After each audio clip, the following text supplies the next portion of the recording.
త్వరలో కానిస్టేబుల్ నియామకాలని చెప్పేసి ఈరోజు మెయిన్ హెడ్డింగ్ పేపర్లో అయితే వచ్చింది. ముఖ్యంగా అంటే గత కొన్ని సంవత్సరాలుగా 5 సంవత్సరాలుగా కానిస్టేబుల్స్ కి సంబంధించి పోలీస్ శాఖలో రిక్రూట్మెంట్ అనేది కంప్లీట్ గా ఆగిపోయింది. అది కూడా వైకాపా హయాంలో అయితే అర్ధంతరంగా ఆపేసినటువంటి పరిస్థితి. ఒక్క ప్రభుత్వ ఉద్యోగం కూడా అనౌన్స్ చేయడానికి చాలా కష్టపడిపోయింది వైసీపీ ప్రభుత్వం. ఎందుకు ఏంటి అనేది తెలియదు. ఎగ్జామ్స్ పెట్టలేదు, పెట్టినా ఇలా భర్తీ చేయరు, ఏం చేయాలో అర్థం కాదు. చదువుకున్న యువత ముఖ్యంగా మొన్న కాకినాడ పవన్ కళ్యాణ్ గారి పర్యటనప్పుడు కలెక్టరేట్ ఆఫీస్ దగ్గర చాలా మంది విద్యార్థులు ముఖ్యంగా కానిస్టేబుల్స్ కి సంబంధించి ప్రిపేర్ అవుతున్నటువంటి కొన్ని వందలాది విద్యార్థులు అటు విశాఖ మన శ్రీకాకుళం నుంచి మొదలుపెట్టి చిత్తూరు వరకు అనేక మంది పవన్ కళ్యాణ్ గారికి చెప్పుకుంటే ఏదైనా సరే కొంచెం ఉన్న న్యాయం జరుగుతుందేమో, ఇన్ని సంవత్సరాల వాళ్ళ నిరీక్షణ ఫలిస్తుందేమో అని చెప్పి చాలా మంది పవన్ కళ్యాణ్ గారికి గోడు వినిపించుకోవడానికి అక్కడికి రావడం జరిగింది. మనం కూడా వాళ్ళతో మాట్లాడించే ప్రయత్నం కూడా చేసాం, అప్పుడు మాట్లాడిపించాం కూడా. అయితే అంటే ఈ భర్తీ వెనకాల ముఖ్యంగా ఈసారి ఒక తీవ్రమైనటువంటి కసరత్తే. వచ్చిన 40 రోజుల్లోనే ఎన్డీఏ కూటమి చంద్రబాబు నాయుడు గారు సీఎంగా ఆయన ఒక నిర్ణయాన్ని తీసుకోబోతున్నారు. దీనికి సంబంధించి నియామక ప్రక్రియ పునరుద్ధరణకు న్యాయ నిపుణుల అభిప్రాయం తీసుకుని ఉన్న ఎన్డీఏ ప్రభుత్వం ఆగస్టు నెలాఖరులోగా షెడ్యూల్ ఖరారయ్యే అవకాశం అని చెప్పేసి చెప్తున్నారు. ఇది ఒక మంచి పరిణామం. ఎందుకంటే చాలా మంది యువత ముఖ్యంగా కానిస్టేబుల్స్ మీద అంటే ఆ జాబుల మీద వాళ్ళ జీవితాలని పణంగా పెట్టి ఎన్నో లక్షల రూపాయలు అప్పులు చేసి వాళ్ళు ఎక్కడో ట్రైనింగ్ తీసుకుని కోచింగ్ సెంటర్లకు వెళ్ళి ట్రైనింగ్ తీసుకుని వాళ్ళ జీవితాలు అంటే 25 సంవత్సరాలప్పుడు కానిస్టేబుల్ ఎగ్జామ్ రాస్తే ఇప్పుడు వాళ్ళకి 30 సంవత్సరాలు వచ్చాయి.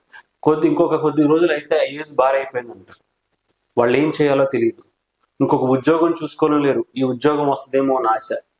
ఏదో ఒక రకంగా ఒక ఉద్యోగం కొడితే మనం లైఫ్ లో సెటిల్ అవ్వచ్చు. ఆ కుటుంబం కూడా వాళ్ళని ఏదో ఒక రకంగా చదివించాలి, వాళ్ళని ఏదో ఒక రకంగా ఒక గవర్నమెంట్ ఉద్యోగం కానిస్టేబుల్ లాంటి ఉద్యోగం చేపించాలని వాళ్ళ కళకి మొత్తానికి 5 సంవత్సరాలు మాత్రం బ్రేక్ పడిపోయింది. వాళ్ళ జీవితాల్లో నిజంగా వాళ్ళ విద్యార్థులతో మాట్లాడుతుంటే దానికి సంబంధించి కానిస్టేబుల్స్ కి సంబంధించి వాళ్ళు ఎంత బాధపడుతున్నారు. మా ఏజ్ అయిపోతుంది సార్, మేమేం చేయాలో తెలియట్లేదు. ఒక పక్క పెళ్లిళ్ళు చేసుకోలేకపోతున్నాం, కొంతమంది పెళ్లిళ్ళు అయిపోయి ఖాళీగా కూర్చున్న పరిస్థితి, ఇంకో ఉద్యోగం చేయలేకపోతున్నాం, ఈ ఉద్యోగం వస్తుందేమో అని వెయిట్ చేయాల్సి వస్తుంది. వేరే చోటకి వెళ్ళి ఉద్యోగం చేద్దామన్నా కూడా మా పరిస్థితులు అంతంత మాత్రంగానే ఉన్నాయి. ఇన్ని సంవత్సరాలు దాదాపు కొన్ని లక్షల రూపాయలు ఈ కోచింగ్ సెంటర్లకి మేము దీనికోసం వెయిట్ చేసి తగలబెట్టేసాం, కానీ ఇంకా నోటిఫికేషన్స్ పట్ల మా జీవితాలు ఏమైపోతాయో అర్థం కావట్లా, మా కుటుంబాలను ఎలా పోషించుకోవాలో తెలియట్లా. ఆఖరికి కొంతమంది పెళ్లిళ్ళు అయిన వాళ్ళైతే వాళ్ళ పిల్లల పరిస్థితి ఏంటి, ఏదో చిన్న కూలి పనులకు వెళ్ళిపోతున్నటువంటి పరిస్థితి వచ్చింది.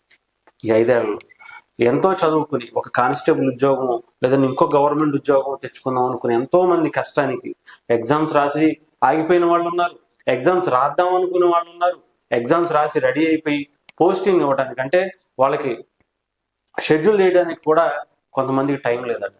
ఎవరికి వాళ్ళే ఈ ప్రభుత్వంలో ఎంతమంది మంత్రుల దగ్గరికి వెళ్ళినా కూడా వాళ్ళు ఎక్కడా కూడా చలనం లేదు. ఇప్పుడు మొన్న పవన్ కళ్యాణ్ గారు రావడం, పవన్ కళ్యాణ్ గారు కూడా అక్కడ చాలా మంది అక్కడ కలెక్టర్ ఆఫీస్ లో వచ్చి ఆ వినతులు కూడా తీసుకోవటం, పవన్ కళ్యాణ్ గారు ప్రతిదీ పరిశీలించడం, దాంట్లో ఇది కూడా మనం తీసుకున్నప్పుడు కూడా అది కూడా చాలా హైలైట్ అయింది. దాని మీద కూడా ఈసారి తీసుకున్నారనుకోవచ్చు. దాని గురించి కూడా ముఖ్యంగా ఈసారి గవర్నమెంట్ ఒక అద్భుతమైనటువంటి ఈ అవకాశాన్ని చాలా తొందరగా తీసుకొచ్చింది అనుకోవచ్చు. ఆగస్టు నెలాఖరులోనే షెడ్యూల్ అంటే ఈ నెల అంటే ఆల్మోస్ట్ ఇది 31వ తారీఖు, రేపు 1వ తారీఖు ఆగస్టు, ఈ నెలాఖరులోనే షెడ్యూల్ ఖరారు చేసే అవకాశం ఉంటే ఎంతో మంది కొన్ని వందల మంది దానికి సంబంధించి వేచి చూస్తున్నటువంటి కుటుంబాలు, వందల కుటుంబాలు, వాళ్ళ వ్యక్తులే కాదు వాళ్ళ వెనకాల ఉన్నటువంటి కుటుంబాలు కూడా దాని మీద ఆధారపడి ఉన్నాయి. కాబట్టి వాళ్ళకి న్యాయం జరుగుద్దని మాత్రం అనుకుందాం. దాదాపు దీనికి సంబంధించి నెలాఖరులో షెడ్యూల్ ఖరారయ్యే అవకాశం ఉందని చెప్తున్నారు. ఏటా 6,500 చొప్పున పోలీసు ఉద్యోగాలను భర్తీ చేస్తామంటూ జగన్మోహన్ రెడ్డి గారు హామీ ఇచ్చారు, కానీ కంప్లీట్ గా వదిలేశారు. ప్రతి సంవత్సరం జాబ్ క్యాలెండర్ అని చెప్పారు జనవరి 1వ తారీఖు. ఒక్క సంవత్సరం కూడా ఈ 5 ఏళ్లలో ఒక్క సంవత్సరం కూడా రిలీజ్ చేయనటువంటి పరిస్థితి చూసాం. మరి ఈసారి 40 రోజుల్లోనే వచ్చినటువంటి 40 రోజుల్లోనే కానిస్టేబుల్ పోస్టులు భర్తీ చేస్తా ఉన్నారు. మొన్న కూడా కొన్ని పోస్టులకు సంబంధించి డిఎస్సి పోస్టులకు సంబంధించి కూడా భర్తీకి అనౌన్స్ చేసిన పరిస్థితి. ఏదేమైనా ఒక మంచి వేలో ఆంధ్రప్రదేశ్ ప్రభుత్వం వెళ్ళాలి. చాలా మంది ఆశలకు వాళ్ళు అడియాసలు కాకుండా ముందు చూపుతో కొంచెం వాళ్ళ చొరవ తీసుకోవాలని కోరుకుందాం.